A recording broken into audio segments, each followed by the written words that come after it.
আসসালামু আলাইকুম সুপ্রিয় অষ্টম শ্রেণীর শিক্ষার্থীরা, আশা করি তোমরা ভালো আছো। আজকে আমরা যে বিষয়টি পড়ব সেটি হচ্ছে তোমাদের অষ্টম শ্রেণীর মানব ধর্ম কবিতা, যার কবি হচ্ছে লালন শাহ। মূলত লালন শাহের আসলে জন্ম নিয়ে বা জন্ম সাল নিয়ে অনেকটা মতভেদ আছে, তাই না? তো তোমাদের বই যে সালটা দেওয়া আছে সেটা সম্ভবত 1772 সাল থেকে 1772 সালে তার জন্ম, আর মৃত্যু হচ্ছে 1890 সাল। তো আসলে লালন শাহ সম্পর্কে যতটুকু জানা যায়, তার শৈশব সম্পর্কে খুব একটা জানা যায় না, ছোটবেলা বা বাল্যকাল কিভাবে কাটছে। তবে এতটুকু জানা যায় যে কৈশোরে অথবা অল্প বয়সে তিনি বিয়ে করেছিলেন। তো পরবর্তীতে তিনি একবার তার সঙ্গী সাথীদেরকে নিয়ে তীর্থস্থানে যাত্রা শুরু করছিলেন। তো যাওয়ার পথে তার এক ধরনের রোগ হয়, যেটা মানে বসন্ত রোগ আর কি। তো এই রোগে প্রায় তার মানে একদম মৃতের মতো অবস্থা, মারা গিয়েছে এরকম একটা ধারণা সৃষ্টি হয়েছিল। তার সঙ্গী সাথীরা তাকে রেখে তারপর চলে গেছে। তো পরবর্তীতে দেখা যায় যে সে আসলে মারা যায় নাই। তো সে এক মানে অহিন্দুদের ঘরে লালিত পালিত হয়েছে। তো সুস্থ হওয়ার পর তিনি তার পরিবারের কাছে যখন ফিরে গেছে, তখন মূলত তার পরিবার তাকে গ্রহণ করে নাই। আর গ্রহণ না করার পেছনে একটা বড় যুক্তি ছিল এই যে তিনি অহিন্দুদের ঘরে লালিত পালিত হয়েছে, এই সেই হিসেবে। তো পরবর্তীতে তার স্ত্রী অথবা পরিবারের লোকজন যখন তাকে গ্রহণ করে নাই, সমাজ যখন তাকে গ্রহণ করে নাই, তখন তিনি মূলত আসলে বাউল ধর্মে দীক্ষিত হন এবং সেদিকেই মনোনিবেশ করেন। এই তো এ পর্যন্তই। দেখো, আমরা এরপরে কবিতা বিশ্লেষণে চলে যাচ্ছি। তো দেখো, সব লোকে কয়, মানে সব লোকে কয় শব্দ অর্থ হচ্ছে বলে, তাই না? তাহলে সব লোকে কয় লালন কি জাত সংসারে, তাহলে কি জাত মানে হচ্ছে ধর্ম, জাত, তাই না? সংসারে মানে পৃথিবীতে। তো মানুষজন বলে যে লালনের এই জগৎ সংসারে পৃথিবীতে তার কি জাত। এই কি জাত বলতে বোঝাচ্ছে সে কি হিন্দু নাকি খ্রিস্টান নাকি মুসলমান, এ ধরনের ব্যাপারটা আর কি। তো লালন কয়, লালন বলে জাতের কি রূপ, মানে জাতের কি রূপ মানে কি আকৃতি, তাই না? কি ধরন, কি বৈশিষ্ট্য, যা লালন প্রশ্ন করতেছে আর কি, যে জাতের কি রূপ দেখলাম না এ নজরে, মানে এ নজরে, এ চোখে, এই দৃষ্টিতে, যে আমি তো জাত বলতে কোনো কিছু আমি আমার নজরে দেখি নাই, সেটা আবার কেমন। কেউ মালা, কেউ তসবি গলায়, তাহলে কেউ মালা মূলত হিন্দু ধর্মকে নির্দেশ করা হয়েছে, কেউ তসবি গলায় মূলত মুসলমানদেরকে নির্দেশ করা হয়েছে। তাইতে কি জাত ভিন্ন বলায়, বলছে কেউ মালা পড়ে, কেউ তসবি পড়ে, তসবি ব্যবহার করে, তাই বলে কি জাত মানে ভিন্ন হয়ে গেল?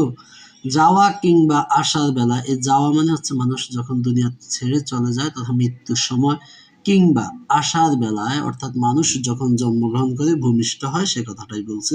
তাহলে মৃত্যু কিংবা জন্মের সময় জাতের চিহ্ন রয় কার রে, মানে কার জাতের চিহ্ন রয়, অর্থাৎ পৃথিবীতে যারাই ভূমিষ্ঠ হয় তাদের কারোর শরীরেই তো জাতের চিহ্ন, এই ধর্মের চিহ্ন সেটা থাকে না। অথবা যারা দুনিয়া ছেড়ে চলে যায় তাদের শরীরে কারোর সাথেই তো সেই জাতের চিহ্নটা নিয়ে যায় না, সেই কথাটাই বলছে, তাই না?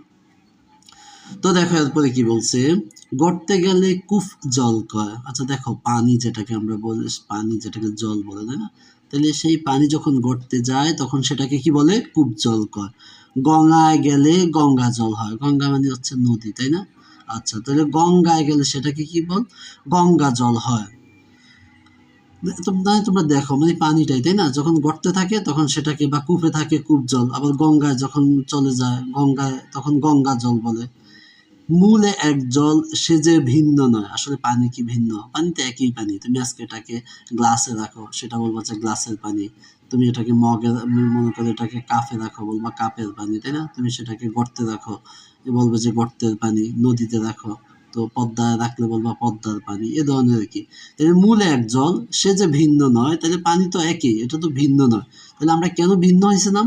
ভিন্ন জানায় পাত্র অনুসারে। তাই তুমি যেই পাত্রতে রাখবা, যেই জায়গায় রাখবা, সেই জায়গার কারণে পানির নামটা ভিন্ন হয়ে যায়। তো লালন মূলত এটাই বোঝাচ্ছে যে আমরা মানুষ, সৃষ্টিগত বা জন্মগতভাবে তো আমরা একই। তো আমরা কি হয়, এই হয়তো কেউ মুসলমানের ঘরে জন্মগ্রহণ করছে, কেউ হিন্দুদের ঘরে জন্মগ্রহণ করছে, তাই বলেই কি তার জাত ভিন্ন হয়ে গেল? এটাই লালন মূলত বোঝাচ্ছে। জগৎ বেড়ে, জগৎ মানে পৃথিবী, বেড়ে মানে বেপিয়া, ব্যক্তি জুড়ে, তাই না? জাতের কথা, অর্থাৎ পুরা পৃথিবী জুড়ে খালি জাতের কথা, জাতের কথা। লোকে গৌরব, মানুষজন গৌরব মানে কি, গর্ব করে, অহংকার করে, যথাতথা মানে যেখানে সেখানে, সময়ে সময়ে, সব সময় খালি জাত নিয়ে গর্ব করে। লালন সে জাতের পাতা, তো তাহলে লালন সে কি করে জাতের পাতা মানে জাতের পাতা মানে হচ্ছে বৈশিষ্ট্য চিহ্ন কি করছে বিকিয়েছে। বিকিয়েছে মানে বিক্রি করে দিয়েছে সাত বাজারে। তাহলে সাত বাজারে মানে হচ্ছে সম্পূর্ণরূপে। তাহলে লালন সে জাতের পাতা, তাহলে লালন কি করছে যে জাতের পাতা জাতের বৈশিষ্ট্য আছে সেটাকে বিকিয়েছে সাত বাজারে তথা সম্পূর্ণরূপে বিসর্জন দিয়েছে। বিকিয়েছে মানে বিক্রি করেছে, বিসর্জন দিয়েছে, তাই না? আর সাত বাজারে মানে সম্পূর্ণরূপে। তো শিক্ষার্থীরা সাত বাজারে এটা শব্দটা মূলত আগে যখন কবিতাটা তোমাদের পাঠ্য বইয়ে ছিল তখন সাত ছিল শব্দটা, সাত বাজারে লেখা ছিল। তো সাত বাজার দ্বারা কি বোঝায় এটা মূলত লালন শাহের আরো একটা গান আছে, এই যে গানটাতে মূলত সাধুদের মিলন মেলা ওই গানটাতে বোঝানো হয়েছিল। তাহলে বিকিয়েছে সাত বাজারে, তাহলে এটাও বোঝানো যায় যে সাধুদের যে মিলন মেলা আছে সেই মিলন মেলা সে কি করছে বিসর্জন দিয়েছে, যে জাতের বৈশিষ্ট্য এগুলা সব বিসর্জন দিয়েছে। তার মানে হচ্ছে লালন জাতের মানে লালন কি করছে জাতের যে বৈশিষ্ট্য আছে জাতের যে চিহ্ন আছে এগুলা সে কি করছে জনসম্মুখে সবার সামনে অথবা সাধুদের মিলন মেলায় একদম সম্পূর্ণভাবে বিসর্জন দিয়ে দিছে। আচ্ছা সুপ্রিয় শিক্ষার্থীরা আজকে পর্যন্তই। যদি তোমাদের কোনো প্রশ্ন থাকে তাহলে তোমরা কমেন্টস বক্সে প্রশ্নগুলো করে রেখো, উত্তর দিয়ে দেবো ইনশাআল্লাহ। সব তো ভালো থাকো, সুস্থ থাকো, আল্লাহ হাফেজ।